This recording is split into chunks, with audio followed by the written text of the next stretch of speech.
Monsoon की मूसलाधार बारिश का प्रहार देश में कई जगहों पर भारी पड़ रहा है। कहीं डैम में ओवरफ्लो है तो कहीं नदियां प्रचंड रूप में बह रही हैं। लोग हादसों का शिकार हो रहे हैं, फिर भी लापरवाही से बाज नहीं आ रहे। जान जोखिम में डालने से लोग बाज नहीं आ रहे हैं।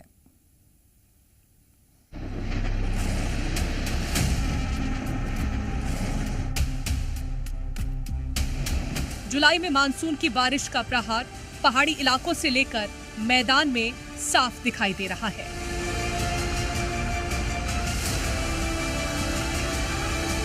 मध्य प्रदेश से लेकर छत्तीसगढ़, राजस्थान से गुजरात, महाराष्ट्र तक करीब आधा हिंदुस्तान पानी की मार झेल रहा है।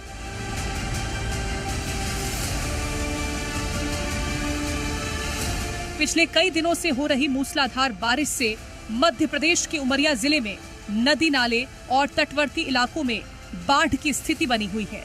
कई घरों में पानी घुस चुका है।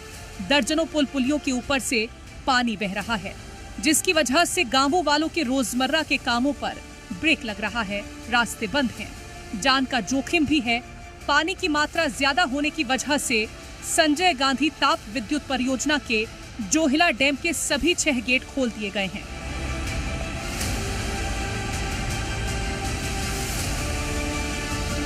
उमरिया जिले में सभी स्कूलों की 2 दिन की छुट्टी कर दी गई है। मौसम विभाग के मुताबिक जिले में 6 जुलाई तक रिकॉर्ड 367 मिलीमीटर बारिश हो चुकी है।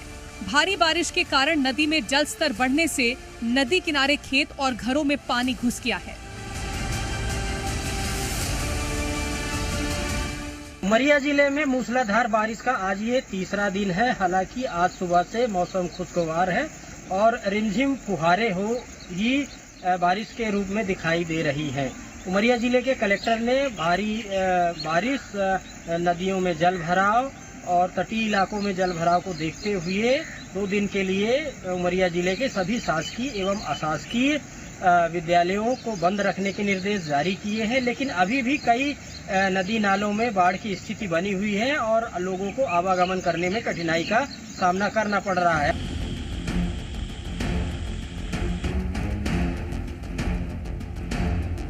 नदियों में पानी का स्तर बढ़ने से लोग हादसों का शिकार भी हो रहे हैं। मध्य प्रदेश के मंदसौर की चंबल नदी पर बने गांधी सागर डैम के बैकवाटर में डूबने से 2 पर्यटकों की मौत हो गई।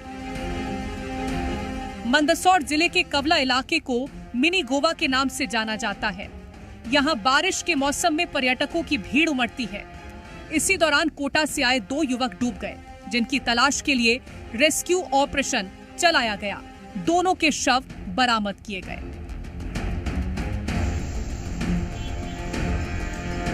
मंडला जिले में भी लगातार बारिश हो रही है। हालांकि जिले में जलभराव के हालात तो नहीं है, लेकिन जिले की नर्मदा नदी सहित सभी नदी नाली में उफान है। प्रशासन अलर्ट मोड पर है। हम केंद्रीय जल आयोग से हैं और ये जो है हम वाटर डिस्चार्ज ले रहे हैं। ये करंट मीटर कहलाता है। इससे क्या बोलते हैं, रेगुलेशन प्रति सेकंड, मतलब टाइम, किस टाइम में कितना रेगुलेशन हो रहा है ये ज्ञात करते हैं। इससे इसको वाटर डिस्चार्ज प्रक्रिया कहते हैं।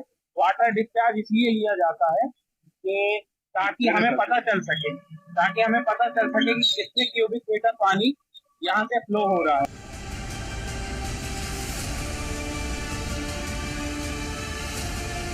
एक तरफ बारिश से कई जगहों पर लोगों का बुरा हाल है या इलाके खतरे के अलर्ट पर हैं, वहीं कुछ पर्यटक कुछ सेकंड के आनंद के लिए अपनी जान जोखिम में डालने में लगे हैं।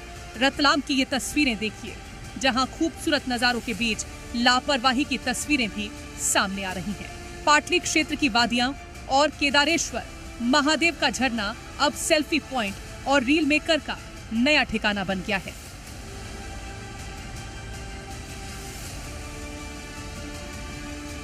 बच्चे और युवा जोखिम भरे स्थानों पर जाकर फोटो और वीडियो बना रहे हैं। सबसे खतरनाक दृश्य शिवगढ़ रोड के पास 8 लेन हाईवे की ऊंची पहाड़ियों पर देखा गया, जहां कुछ बच्चे चट्टानों के बिल्कुल किनारे पर खड़े थे। इन ऊंचाई वाली जगहों पर जरा सी चूक, तेज हवा या फिसलन बड़ा हादसा हो सकता है। ऐसे में लोगों को सतर्क रहने की जरूरत है।